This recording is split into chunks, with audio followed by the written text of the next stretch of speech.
শৈশবের হোলি, হাহা কি যে আনন্দ ছিল তাতে।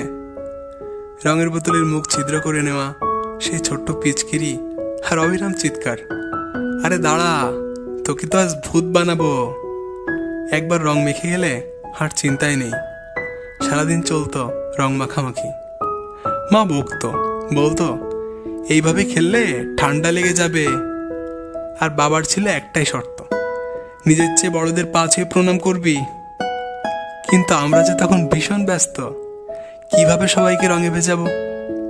তারপর তারপর আর কি, কলতলায় নিয়ে মা সাবান ঘষে দিত জোর করে, তবু সে রং ওঠার নামগন্ধই তো নেই। আর আজ সেই শৈশবের হোলি যেন কোথায় হারিয়ে গেছে। রং আছে, উৎসবও আছে, কিন্তু সেই রং মাখা ছিদ্র বোতলগুলো, সে আনন্দ, সে নির্দোষ উচ্ছ্বাসটা কোথায় যেন মিলিয়ে গিয়েছে। তবু প্রতিবার হোলি এলে মনে হয়, ইস, যদি আর একটিবার ছোটবেলায় ফিরে যেতে পারতাম। হ্যাপি হোলি, স্মৃতির রং অটুট থাকুক সকলের জীবনে।